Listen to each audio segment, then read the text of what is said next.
MT Novel Story. Kabanata 1231. Supreme Cultivation Secret Author, Mu Fenglai. Ang ekspresyon ni Mo Mei ay walang pakialam, at ang letigo sa kanyang kamay ay muling itinaas, at ito ay tinurok ng tunay na enerhiya. Sa isang iglap, isang nakamamatay na aura ang bumangon mula sa katawan ni Mo Mei, na direktang tumakip sa malas na Yaozu warrior na iyon. I'm wrong? I just met that Lu Qi? I just met him once, kaya hiwalay na ako sa kanya. Ang Yaozu warrior ay namutla sa pagkabigla, at mabilis na ipinagtanggol ang sarili, umaasang papayagan siya ni Mo Mei. Kasabay nito, mayroong 10,000 maputik na kabayo ang tumatakbo sa kanyang puso, at binati rin niya si Lu Chen ng libu-libong beses. Damn! Ang galing mo? Lu Qi, kilala mo ba si Miss Mo Jie? Kung tutuusin sa poster na ito, dapat may mga conflict sa pamilya ni Miss Mo. Kung may conflict ka, dapat kanina mo pa sinabi, sana malayo ako sa'yo diba? Sa sandaling ito, pinagsisisihan din niya ang paghampas sa pader. Kung alam niya ito, bakit niya ginawa ito noong una? Dapat niyang pakinggan ang panghihikayat ni Lu Chen, bumaba sa lupa sa lalong madaling panahon, makihalubilo sa karamihan, at iwasan ang pamilya ni Miss Mo, hindi ba maliligtas ang kanyang buhay? Kailangang mamatay yan. Miss Mo Jia, kailangan mong maging makatwiran, huwag mong kitilin ang buhay ng mga tao ng madali. Miss Ben, huwag ng mga tuwiran sa mga patay. Ngumisi si Mo Mei, pamitik ng letigo, at agad na sinampal ang Yaozu warrior.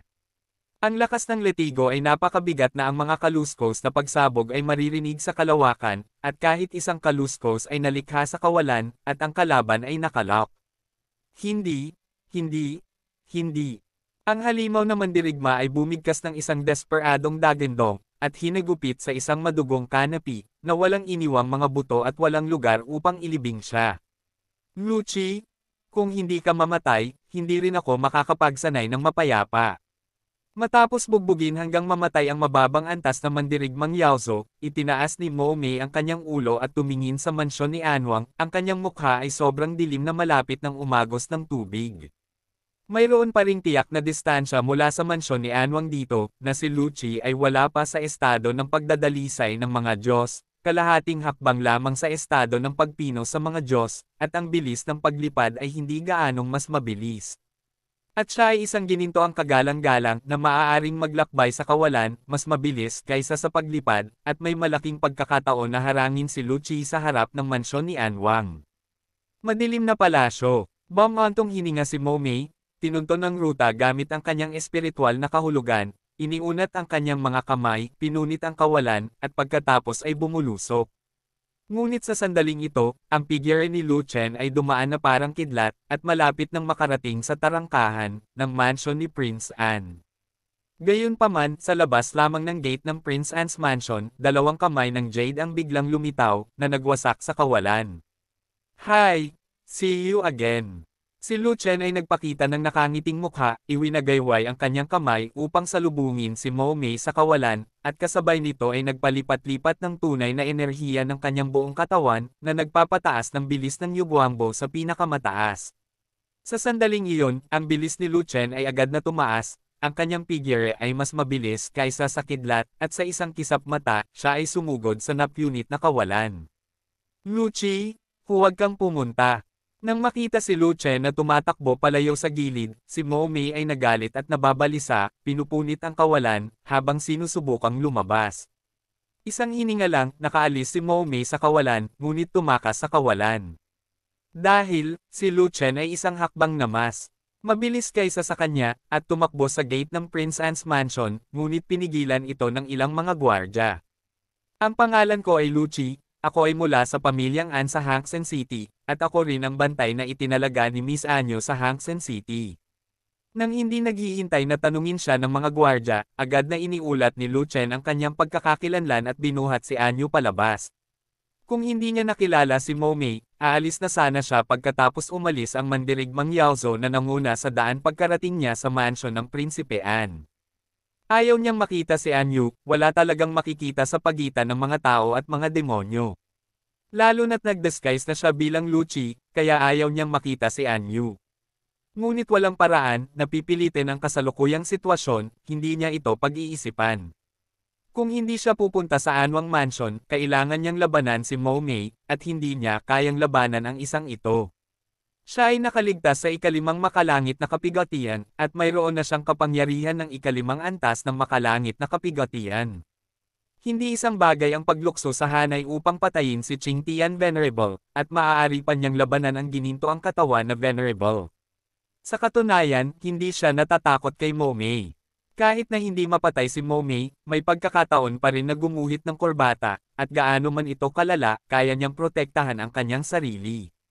Ngunit, si Mo-mei ay may 10th Order Savage Eagle na humihila ng cart. Ang 10th Order Savage Eagle na iyon ay may malakas na aura at mataas na antas ng ebolusyon, na katumbas ng isang gintong kagalang-galang. Kasama si Mo-mei at ang 10th level na Savage Eagle, isa siya laban sa dalawa, kaya hindi siya makakalaban ng anuman. Si Xiaoyu ay wala dito, ang Firefox ay nasa ika-9 na antas pa rin, hindi ang kalaban ng ika-10 antas ng Barbarian Eagle. Ang Qinglin Zhao ay pumasok sa ika-10 antas, ngunit ito ay umuunlad pa rin sa mahimbing na pagtulog. Bago makumplito ang ebolusyon, ang patay na dragon ay hindi magising kahit gaano pa ito sumigaw, ano ang magagawa ni Lu Chen. Ang madilim na pamilya ng Hangzhou City. Tiningnan ng nangungunang guard ang damit ni Lu Chen, at agad na naniwala sa kanya. Dahil, ang mga tao mula sa pamilya ni An sa Hangzhou City ay pupunta sa palasyo ni An, at ang kanilang mga gwardya ay nagsusuot ng parehong damit tulad ni Lu Chen. Si Master Ansi mula sa Hangzhou City ay bumibisita sa mansyon.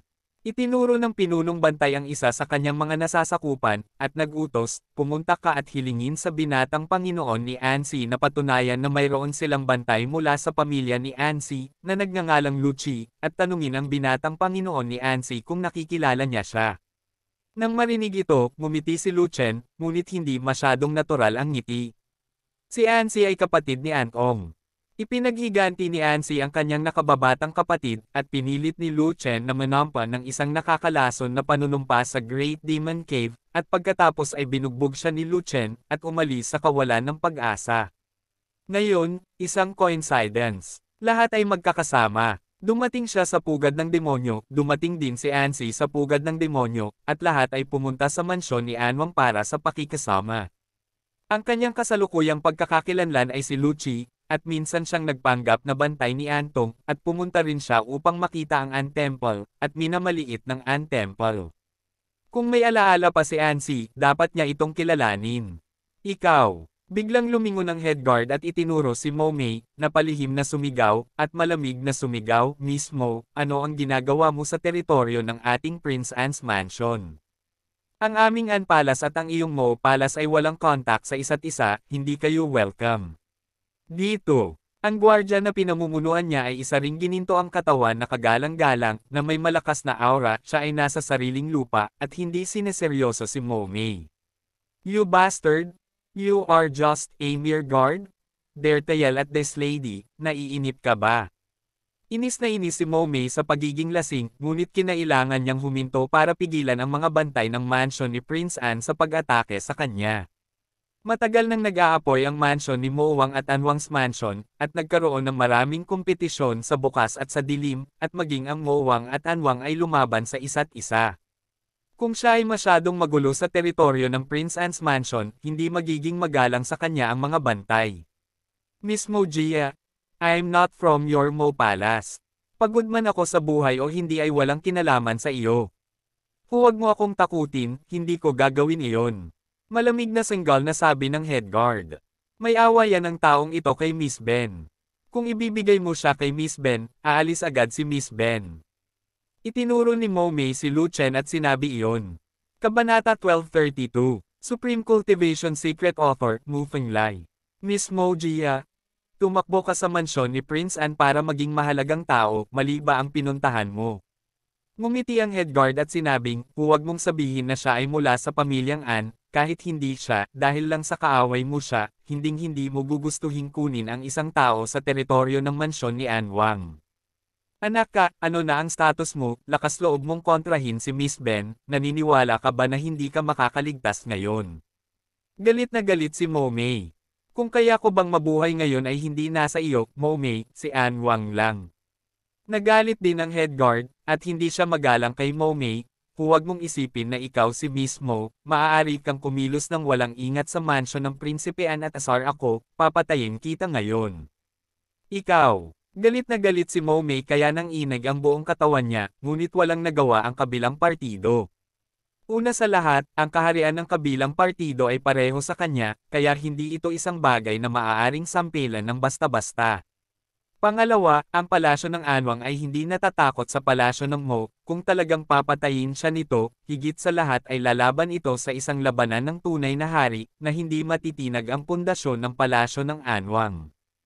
Ang pinakamahalagang bagay ay ang mga kasalukuyang senior executive ng Yao Chao ay mataas ang tingin sa Anwang Fo, at paprotektahan nila ang Anwang Fo sa lahat ng bagay. Kung sa puntong ito ng panahon, may anumang salungatan sa pagitan ni Mo Wangfo at An Wangfo, talagang hindi ito magkakaroon ng anumang pakinabang. Sa orihinal, sa nakalipas na ilang taon, ang Prince Anne's Mansion ay nagpakita ng mga palatandaan ng hindi pagbagsak. Sa mga kalakasan ng lahat ng tunay na palasyo ng prinsipe, ang ranggo ay unti-unting bumababa, halos napipigas sa hanay ng tunay na palasyo ng prinsipe, at nabawasan sa pangalawang antas na puwersa. Kung hindi man, hindi siya nang ahas na patayin si Anyo sa simula, ngunit siya ay kumilos ng buong tapang dahil binubuli niya ang palasyo na malapit ng mamatay, at nais niyang gamitin ang mga kamay ng mabangis na hayop upang maalis ang pinakamatandang ginang ng pamilyang An. Sayang nga lang at nakatagpo si Anyo ng isang pervert na gwardya sa tabi niya, kaya siya nawala ng malay. Siyempre, alam din niya na hanggat hindi siya kumikilos ng walang ingat, ang mga bantay ng mansyon ni Prince Anne ay hindi maglalakas loob na gumawa ng kahit ano sa kanya. Siya ang palaging pinakamatandang babae ng pamilya mo, sa katayuan niya, how dare those guards attack him casually? Sinong Lucci? Sa sandaling ito, isang malalim na boses ang nagmula sa palasyo ni Prinsipe Anne. Pagkatapos, may lumabas na tao. Sa mansyon, si Ansi pala. Lumiwanag ang mga mata ni Lu Chen, talagang naalala ng taong ito si Lucci, at talagang tumakbo palabas. Lucci, nakilala ko na ang young master. Sa kasong ito, si Lu Chen ay nagpatuloy na magpanggap, humakbang pasulong, at bahagyang sumaludo ayon sa ugali ng mga bantay ng pamilya ni Anne. Lucci, matagal nang hindi nagkita, nasaan ka na? Saglit na tinitigan ni Ansi si Lu Chen, pagkatapos ay muling sumimangot, at sinabing, bakit kalahating hakbang ka lang patungo sa God Realm, ang iyong cultivation ay masyadong mabagal para umunlad. Bumalik sa Young Master, noong pinoprotektahan ko si Miss Anyo pabalik sa Demon Nest, inatake ako ng isang tao sa daan. Matapos akong mawalay kay Miss Anyo, pumunta ako sa ibang mga kuweba ng demonyo. Pagkatapos ng maraming paghihirap, bumalik ako sa Demon Nest ngayon. Binuksan ni Lu Chen ang kanyang boses at ginawa ang anumang gusto niya. Anyway, hindi naman magastos ang paggawa ng story, at walang ibang mag-expose sa kanya dito, kaya make up the death na lang. Matagal na iyon. Maraming mga gwardya sa paligid ni Anyo ang namatay, at ang buong hukbo ay halos nalipol. Tumango si Ansi, naniwala sa multo ni Lu Chen, at sinabing, nakatakas daw si Anyo dahil desperadong iniligtas mo si Anyo at inakay ang mga higanteng butiki ng bato, ngunit nawala ka. Lagi naming iniisip na wala ka na, patay na. Pagkatapos, inisip ito ni Ansi, at naramdamang may mali muli, teka, ano ang sinabi mo? Sa pag-atake ng halimaw na iyon, inatake ka ba ng mga tao? Lucci, sumama ka sa akin. Kakanselahin ko ang lahat ng mga hinaing sa pagitan ikaw at ako. Ipinapangako kong hindi kita sasaktan, at ginagarantiyahan ko na ikaw ay magiging isang natatanging panauhin ng aking Doomsday Mansion, at ikaw ay magiging isang sikat na panauhin kaagad. Sa oras na ito, nagbago ang ekspresyon ni Momei, at sinabi niya ito kay Lu Chen ng may pag-aalala. Dahil sa pagpaslang na iyon kay Anyu, isinagawa niya ito ng palihim, at inutusan ang kanyang mga bantay na hulihin ang maraming higanteng butiki ng bato, at ganap na walang putol ang pagpuksa kay Anyu sa tulong ng mga higanteng butiki ng bato. Nang maglaon ng mabaygo ang operasyon, pinatay niya ang lahat ng gwardya na lumahok sa operasyon at pinatahimik silang lahat. Walang nakakaalam na pinatay niya si Anyu. Ngunit may isang pagbubukod, iyon ay si Lucci na nagpatamba sa kanya sa bangin gamit ang isang palad, ngunit posibleng malaman ang tungkol dito. Kaya naman, sabik siyang kunin si Lucci, hanggat hindi pinapayagan ang mansyon ng prinsipean na malaman ang katotohanan tungkol sa pag-atake ng hayop nang ahas siyang mangako kay Lucci ng anumang kondisyon. Siyempre, may inatake ako, nabigla ang utak ko, at nawalan ako ng memorya, kaya naligaw ako at pumunta sa ibang mga kuweba ng demonyo. Mabagal na sabi ni Lucien, habang nakangiting nakatingin kay Momei, ang mukha ng huli ay naging mas asul, at siya ay naging mas masaya. Hindi siya maloloko ni Momei, yayaman ba siya kung sasama siya kay Momei? Kung ipapadala mo ang kabaong, makukuha mo ito. Gusto siyang paghiwalayin ni Momei, paano niya siya payayamanan?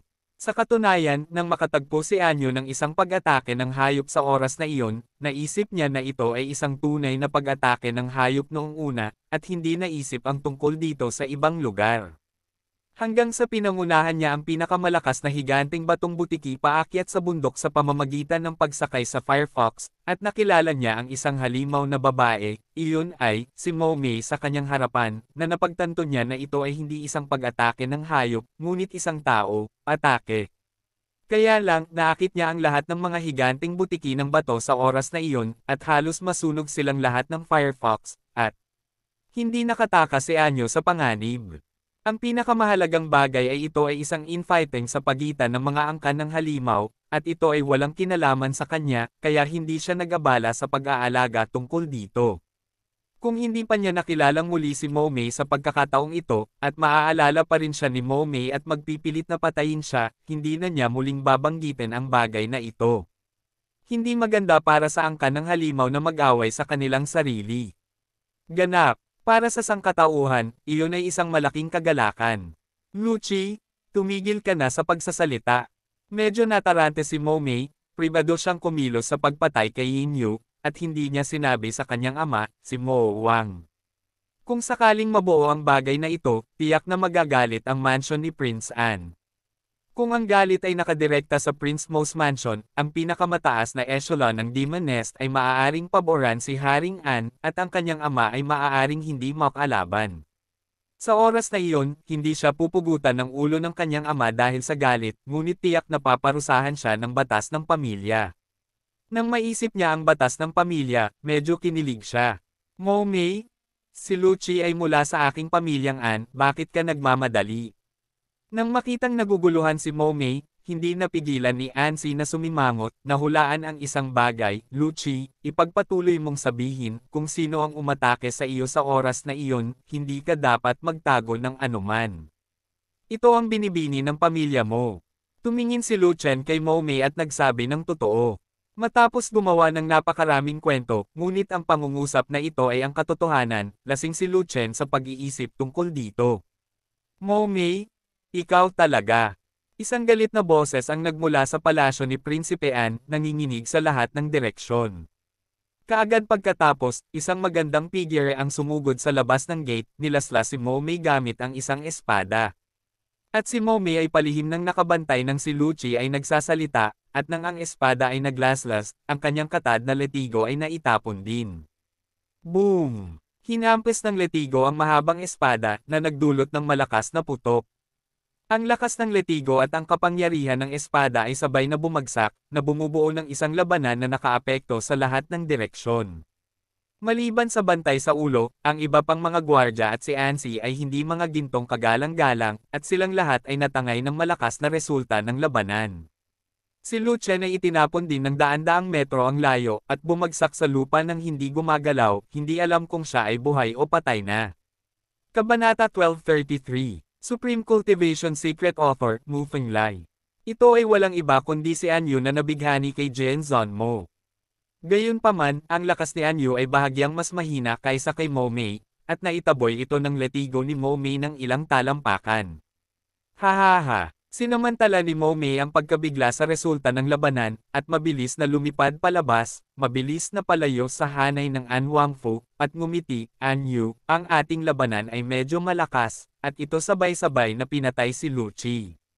Bastard, napakabuti, si Miss Ben ay nasisiyahan na. Lucci. Nagbago ang mukha ni Anyu, wala siyang pakialam sa paghabol kay Momei, ngunit mabilis na tumakbo patungo kay Lucien. Nakalahating hakbang pa lang siya sa larangan ng pagdadalisay sa mga Diyos. Masyadong mababa ang kaharian, at hindi niya kayang labanan ang resulta ng iyong labanan. Umiling si Ansi, na bakas sa mukha ang panghihinayang, sayang, isang hakbang na lang ang layo na niya sa pagpasok sa kaharian ng pagdadalisay ng mga Diyos. Kung linangin niya ang primordial spirit, at least kaya niyang muling hubugin ang pisikal na katawan. Panipi, tungkol naman sa Lucci na ito, siya ay isang gwardiya na mas optimistiko niya sa nakaraan. Gusto niya, noon nasanayin siya, ngunit sa kasamaang palad ay wala siyang pagkakataon. Lucci, hindi ko inaasahan na makikita-kita muli, ngunit ikaw. Namula ang mga mata ni Anyuk, hindi maipaliwanag ang kanyang kalungkutan, at walang patid na kirot ang kanyang puso. Minsang nailigtas siya ni Lucci, at nawala dahil lang sa pagliligtas sa kanya. Maganda ang impresyon niya kay Lucci, at palaging iniisip na patay na si Lucci, at may panghihinayang sa kanyang puso. Ngunit biglang bumalik si Lucci, bago siya magkaroon ng oras para kausapin siya, namatay siya pagkatapos ng pakikipaglaban niya kay Momei. Nagsisi siya, masyado siyang impulsive, hindi niya talaga dapat kalabanan si Momei sa harap ni Lucci.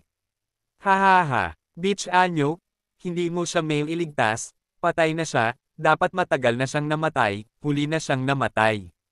Nakatakas na si Momei mula sa hanay ng Anwang's Mansion, at nanatili sa di kalayuan upang mamulat, pagkatapos ay nagngangalit ang kanyang mga ngipin at sinabi kay Anyu, sa simula, kung hindi dahil sa baluktot na lalaking iyon na tumulong sa iyo, ikaw matagal na sana sa kanya na iyon at pinatay ng mga mababangas na hayop na iyon, kinain ko ito. Lucci, pagkukulang ako, mamatay siya ng ganito, mura talaga para sa kanya. Panipi, Momei, you femme fatale? I swear I will kill you. Tumingin si Anyu sa hindi gumagalaw na si Lucci, at ang galit nito ay umakyat sa kanyang ulo, at nagngangalit din siya sa lugar. Kung hindi ito ang teritoryo ng mansyon ng iyong prinsipean, sa tingin mo ba ikaw ang kalaban ko? Sabi ni Momei na may kasamang panunuya. Nanlamig si Anyu, tinuro si Momei sa di kalayuan, at inutusan ang mga bantay sa pintuan, patayin mo siya. Miss, umalis na siya sa aming anpalas. Dati, si Momei ay nasa saklaw ng mansyon ni Prince An, at nang ahas siyang hindi seryosohin si Momei dahil sa presensya ng malalakas na lalaki sa mansyon ni Prince An. Kung nasa labas siya, hindi siya mangangahas na maliitin si Momei. Si Momei ay ang martial arts talent ng Yaozo, at ang kanyang lakas sa pakikipaglaban ay napakalakas. Kahit na pangunahan niya ang ilan sa kanyang mga tauhan para lumaban, maaaring hindi sila ang kalaban ni Momei. Ang pinakamahalagang bagay ay si Momei ay ang panganay na anak na babae ng pamilya mo, hindi siya isang bagay na kayang gawin ng isang bantay na tulad niya ng walang pahintulot. Kahit na ang mansyon ni King Mo at ang mansyon ni King An ay magkasalungat at napatay ang mahahalagang miyembro ng pamilya mo, ang isang maliit na bantay na tulad niya ay hindi maglalakas loob na kumilos ng padalos-dalos ng walang utos ni Haring An. Basura! Nagmura si Anyu, at wala siyang puso na habulin si Momei, kaya iniunat niya ang isang pares ng mga kamay ng Jade para yakapin si Lucci. Noong siya ay nasa Hangzhou City dati, nagkaroon siya ng magandang impresyon kay Lucci, hindi pa banggitin na ibinigay ni Lucci ang kanyang buhay upang iligtas siya, at iniligtas niya ang kanyang buhay. Gusto niyang dalhin si Lucci sa mansyon ni Anwang gamit ang sarili niyang mga kamay, bigyan si Lucci ng maluwalhating libing na may pinakamataas na paggamot, at paalisin si Lucci ng maayos. Ito lang ang kaya niyang gawin. Sa sandaling ito, si Lucien, na tila patay na, ay biglang gumalaw, umupo ng magkadikit ang kanyang baywang. Sa dulo, iniunat ni Lucien ang kanyang baywang at nagpakawala ng mahaba at bahagyang pabirong buntong hininga, napakatindi ng resulta ng iyong labanan na halos maduraj ang aking mga laman loob. Madilim na wika, Ansi, Momei, ang mga gwardya, Lucci, ikaw, hindi ka patay. Si Anyo ay parehong nagulat at natuwa, ngunit hindi makapaniwala. Masyadong maraming sorpresa ang dinala sa kanya ni Lucci. Munti kang mamatay. Ngumiti si Lu Chen. Ito ay isang resulta lamang ng labanan, paano ito maaaring mabigla hanggang sa mamatay. Bagamat kalahating hakbang lang siya sa larangan ng pagdadalisay sa mga Diyos, nakaligtas siya sa ikalimang sakuna, nagtataglay ng kapangyarihan ng ikalimang antas ng sakuna, at ang kanyang aktwal na paglilinang ay ang limang sakuna ng makalangit na sakuna. At ang kanyang aktwal na kapangyarihang panlaban ay mas abnormal, kaya niyang patayin si Venerable Qing Tian, at makipaglaban pa sa Venerable Golden Body. Sa gayong kapangyarihang labanan, hindi banggitin ang resulta ng labanan ng gininto ang kagalang-galang, kahit na ang resulta ng labanan ng isang mataas na ranggo na santo ay hindi makakasakit sa kanya. Mabuti kung hindi ka mamatay, henyo ka kung hindi ka mamatay, at tanga ka kung mamatay ka. Medyo nagulat si Ansi, at masaya rin ang kanyang mukha, at sinabi iyon. Makikihalubilo ka sa akin sa hinaharap, at gagamitin ko ang pinakamahusay na mga mapagkukunan upang linangin ka. Hindi nagsalita si Lu Chen, ngunit nagpakita rin siya ng kagalakan, ngunit nagpapanggap lamang ito, at wala siyang pakialam kay Ansi.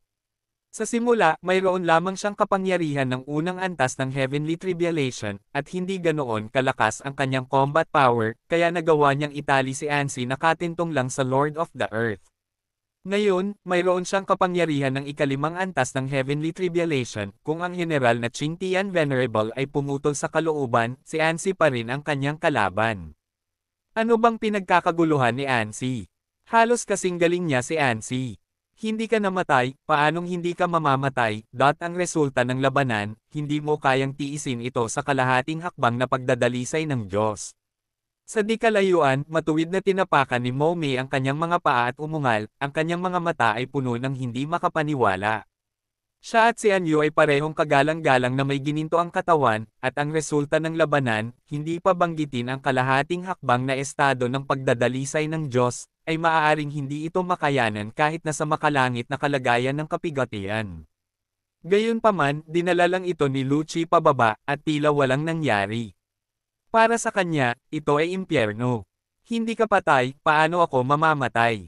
Ngumisi si Lu Chen, at sinabi kay Mo Mei, kung gusto mo akong mamatay, dapat kang mamatay muna, pagkatapos ay magkakaroon ka ng pagkakataon. Ikaw, hubad ka pervert. Masyadong nabuli si Mo Mei na hindi niya alam kung ano ang sasabihin, kaya nagsimula siyang magsalita ng hindi pinipili kung ano ang sasabihin. Naranasan mo na bang maghubad sa harap ni Mo Mei? Natigilan si Anyu saglit at nagtanong. Huwag kang makinig sa kalokohan niya, baka galit siya at naghahalusinate. Direktang itinanggi ni Lu Chen na hindi niya dapat ibunyag ang insidente na siya ay nakasakay sa isang Firefox, ang kanyang mga damit ay nasunog ng halimaw na apoy ng Firefox, at siya ay bumangga muli kay Mo Mei. Gayunpaman, ang mga gwardya na iyon ay nakatingin pa rin kay Lu Chen dahil sa gulat, at ang pangunahing gwardya ay bumantong hininga, hindi ko talaga makita na mababa ang kanyang kaharian, ngunit ang kanyang pisikal na katawan ay sobrang tyrannical. Tanging ang malupit na pisikal na katawan ang makapagpaliwanag kung bakit hindi nabigla si Lu Qi hanggang sa mamatay. Miss Anyu? Long time no see?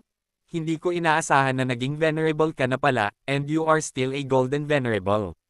Walang pakialam si Lu Chen sa mga gwardya, ngunit tumingin kay Anyu, naramdaman ang malakas na aura ni Anyu, at hindi tapat na nagulat.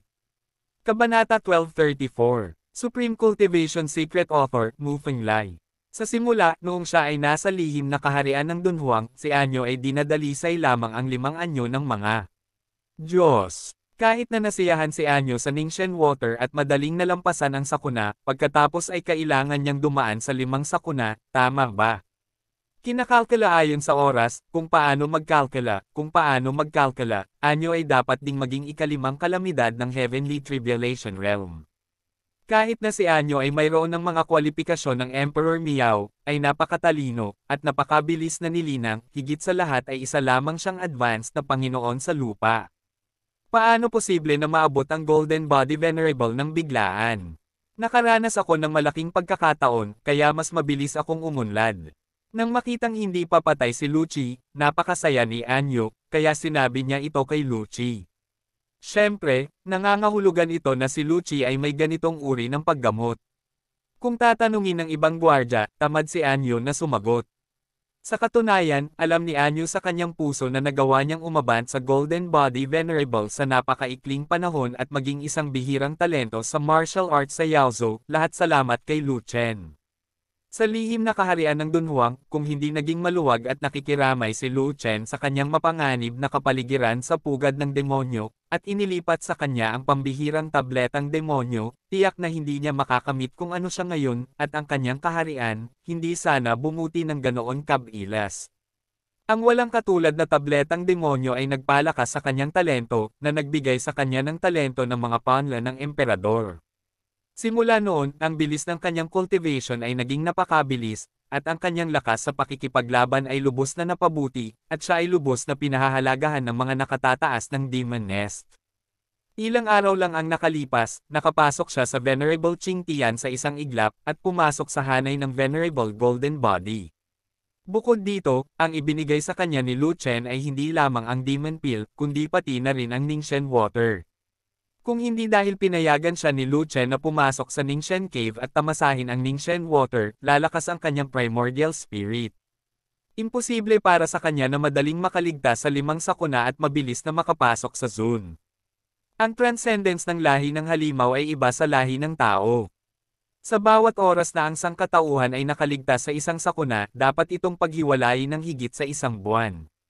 Sa panahong ito, ang bagong idinagdag na kapangyarihan ng sakuna ay kailangang ayusin, at ang primordial na espiritu ay kailangan ding maging mas malakas, kung hindi ito makakaligtas sa susunod na sakuna. Gayunpaman, ang kakayahan ng Yaozo na tanggapin ang sakuna ay higit na malakas kaysa sa sangkatauhan, at ang bagong idinagdag na kapangyarihan ng sakuna ay maaaring agad na mapawi, at makapagpapalusog sa primordial na espiritu, na nagpapalaki sa primordial na espiritu. Sa makatuwid, walang limitasyon sa oras para sa pagtawid ng kapigatian ng Yaozo, hanggat ang primordial na espiritu ay sapat na malakas, maaari itong mag-trigger ng kulog sa kalangitan na tumawid sa kapigatian anumang oras. Anyu? Ibig sabihin, sa loob ng 3 araw, 5 sakuna ang nakumpleto ng sabay-sabay. Natuklasan ng mga nakatataas ng Yao Chao na si Anyo ay ang emperador ni Yao, at hindi sila nagligtas ng mga mapagkukunan upang ibuhos ang kanilang mga mapagkukunan kay Anyo, upang si Anyo ay mabilis na maging isang iginagalang na tao, at ang kanyang cultivation base ay mabilis na umunlad, at siya ay kumanta habang nasa daan. Noong una, hindi naintindihan ni Lu Chen na napakalakas ng kakayahan ni Yaozo na tanggapin ang Heavenly Tribulation, ngunit alam pa rin niya ito sa huli. Dahil dito, huminga ng malalim si Lu Chen. Kung ang lahi ng tao ay mayroon ding kakayahan ng lahi ng halimaw, naging respetadong tao na siya. Bukod dito, ang kanyang kaharian ay nasa lugar sa isang hakbang, direkta sa Venerable Earth. Hindi mo na kailangang magkasala pa, lagi kang kinukutya ng iba araw-araw na may kalahating hakbang ng pagdadalisay sa mga Diyos. Napakaswerte ni Miss Anyo na nakatagpo ng magandang pagkakataon. Tumawa si Lu Chen, at pagkatapos ay wala nang sinabi pa. Walang masabi, alam niya kung anong klaseng malaking pagkakataon ang nakatagpo ni Anyo. Kaya lang, napakabilis ng pag-unlad ng kaharian ni Anyo na talagang nalampasan niya ang kanyang imahinasyon, kahit na huwag isipin ito. Momei, babayaran mo talaga ang ginawa mo sa akin. Lumingon si Anyo para tingnan si Momei, at sinabi sa malamig na tono. Kung gayon, tingnan natin, anong presyo ang ipapabayad mo sa akin. Bagamat si Momei ay natakot sa kanyang puso, hindi siya dapat madaig, ang kanyang tono ay matigas, at labis niyang kinasusuklaman si Lu Chen. Lu Chi, mag-ingat ka sa paglabas mo sa hinaharap, huwag kang maglakad-lakad, o ang iyong mawawala ang ulo. Huwag kang mag-alala, magsasanay na ako sa mansyon ni Anwang mula ngayon, at hindi na ako lalabas pa. Ngumiti si Lu Chen at tumugon ng ganito. Nakikita ko kung gaano kakatagal mananatili sa mansyon ni Anwang. Malamig na bamantong hininga si Momei, inabot upang buksan ang kawalan, pumasok at nawala. Sobrang yabang ng babaeng Mo family, mataas ang kaharian niya, masama din ang isip niya, mag-ingat ka in the future. Nakita ni Ansi si Momei na nawala sa kawalan, bahagyang kumunat ang noo, at sinabi iyon kay Anyo. She cultivated into the golden body mas maaga kaysa sa akin, at siya ay pansamantalang nasa itaas ko.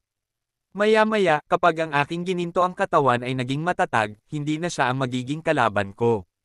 Sinabi ni Anyu na may blankong ekspresyon sa kanyang mukha, siya at ako ay matandang magkaaway, at pareho kaming martial arts talents. Maya-maya, magkakaroon ng life and death battle. Paano kung Hindi na kailangan, gusto kong lutisin ang mga hinaing sa pagitan namin at niya gamit ang sarili kong mga kamay, at ayokong ipaubaya ito sa iba. Umiling si Anyu, at sinabing, kahit hilingin ko sa iyo na tumulong, hindi ka na makakabalik sa tamang panahon, dahil sa ilang sandali, magbubukas ang Lingshan Cave, at ang mga talento sa martial arts ng ating halimaw, papasok lahat ng clan. I guess ang mga hinaing sa pagitan namin ni Momei ay nasa loob nito, solve. Magsama ka pa ng ilang katulong, kung sakali. Nag-aalala pa rin si Ansi sa kanyang pinsan na si Anyo. Jianbo, isama mo si Lucci? Hanapin siya ng isang mataas na klaseng silid, at hilingin sa kanya na magpalit sa silid, guard uniform ng Prince Anne's mansion. Lumingon si Anyo at nagbigay ng mga tagubilin sa guard na kinauukulan. Sumunod ka, sagot ni Jianbo, mabilis na sumenyas, at tumakbo sa harapan para pangunahan si Lu Chen, sumunod ka sa akin. Tumango si Lu Chen, at sinundan si Jianbo sa Anwang's mansion.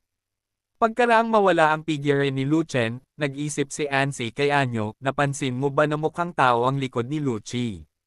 Panipi, tulad ni Lu Chen. Sabi ni Anyo na may blankong mukha. At, ang apelyido niya ay Lu. Dumilim ang mukha ni Ansi, at medyo nataranta, ito ang apelyido ng sangkatauhan. May tao ba sa lahi nating demonyo na may apelyidong Lu? Who knows? Ang aming angkan ng halimaw ay mayroon ding lahat ng uri ng apelyido, at hindi nakakagulat na magkaroon ng isang pambihirang apelyido.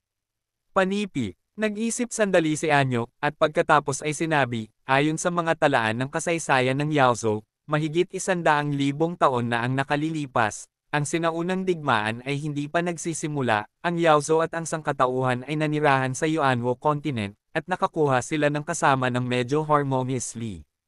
Noong panahong iyon, ginamit ng ilang miyembro ng Yao Clan ang mga apelyido ng sangkatauhan. Hindi ba normal na ang apelyidong Lo at Hai ay ipinasa hanggang ngayon? Panipi, nakita ko ngayon ang likod ni Lucci, at saglit na nag-ilusyon ako na si Lucci ay si Lu Chen, ang parehong tao. Panipi, hindi ito maaaring ang parehong tao. Si Lucci ay Lucci, at si Lu Chen ay si Lu Chen. Magkapareho lang ang kanilang mga likuran.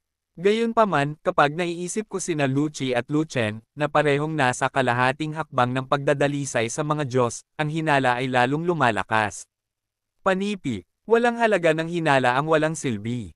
Si Lucci ay may kakaibang hitsura at aura ng lahi ng halimaw.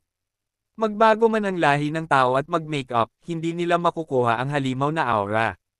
It's a fact. Ang kakaibang aura lang ng bawat lahi ay hindi kayang lokohin ang mga tao, kaya tama ka, si Lucci ay si Lucci, at hindi ito maaaring si Lu Chen.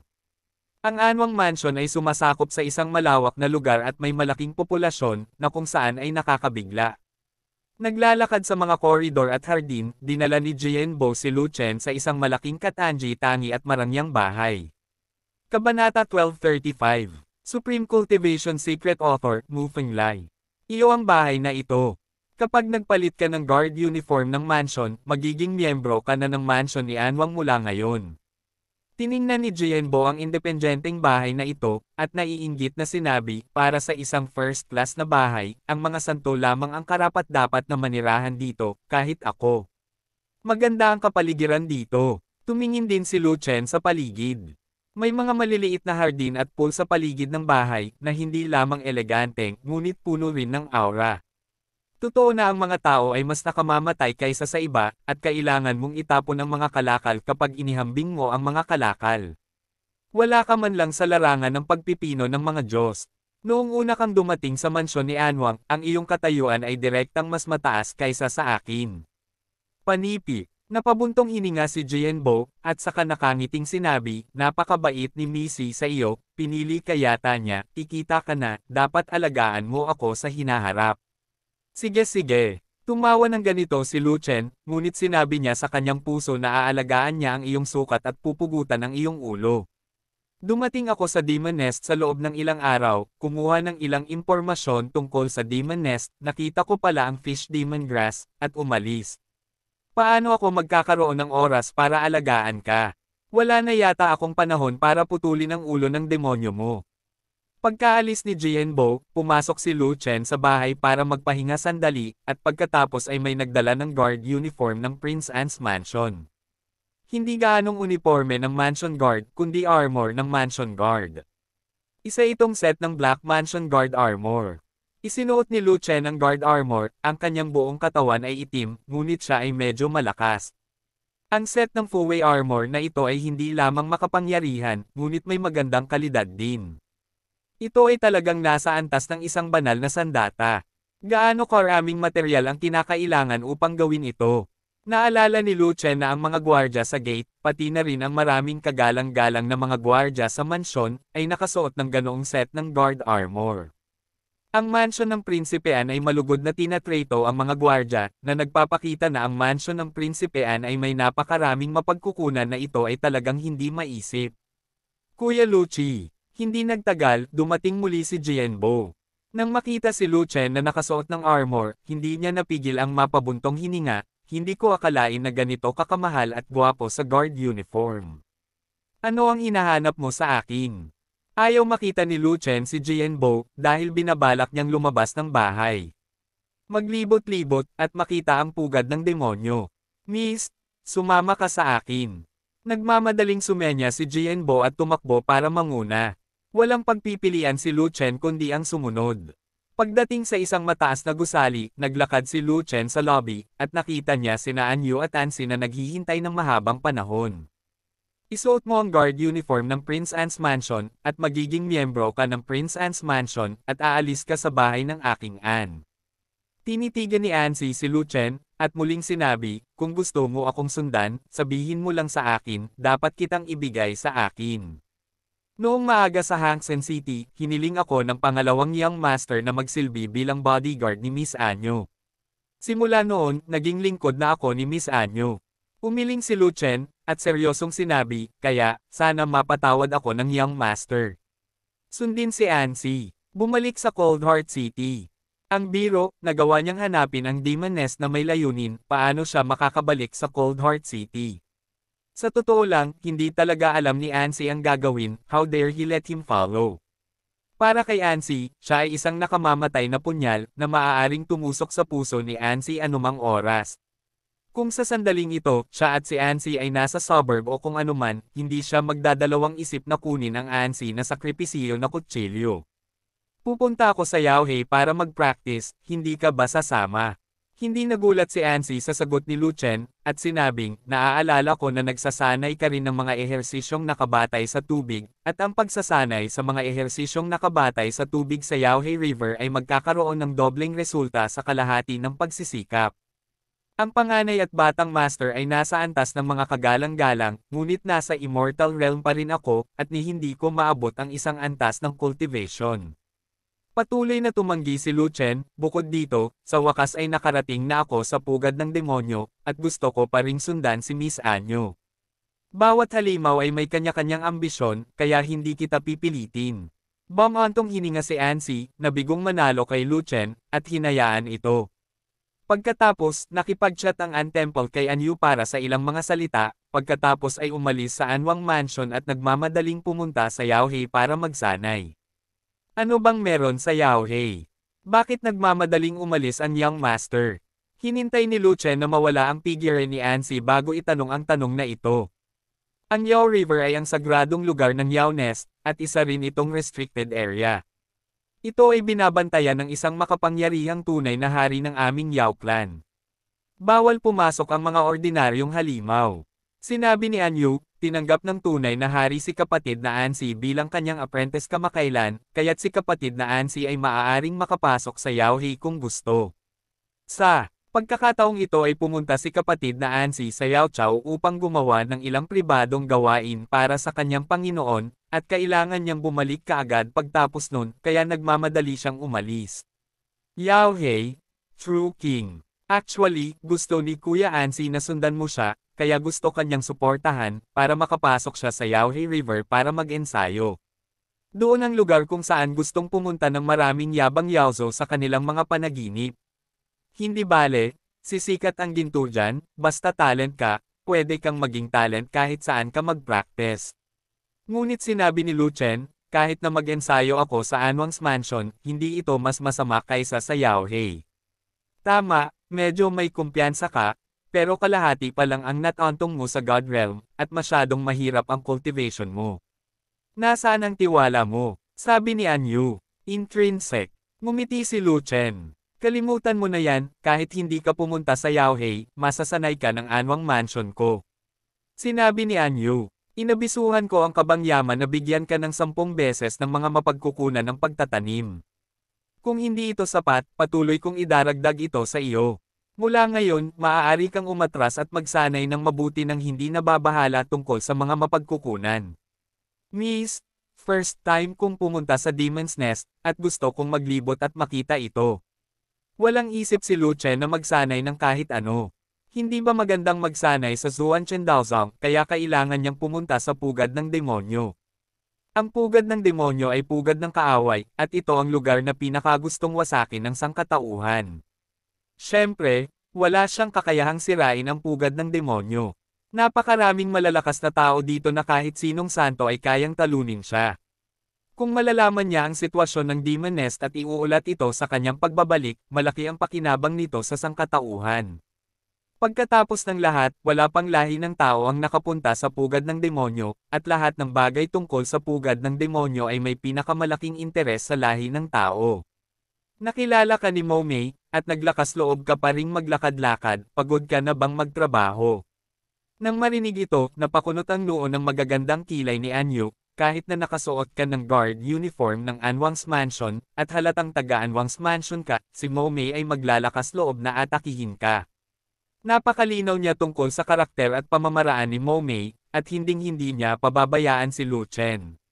Sa oras na ito, dapat may mga especially iyan na ipinadala ni Mo Mei na nanunood sa labas ng mansyon ni Anwang. Sa sandaling lumabas si Lu Chen sa mansyon ng Prinsipe An, magiging malaki ang panganib.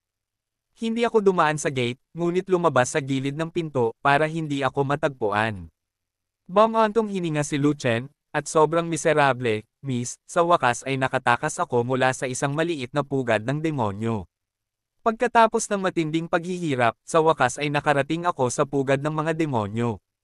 Hindi ako makakapagtago sa mansyon ni Anwang buong araw, tama ba?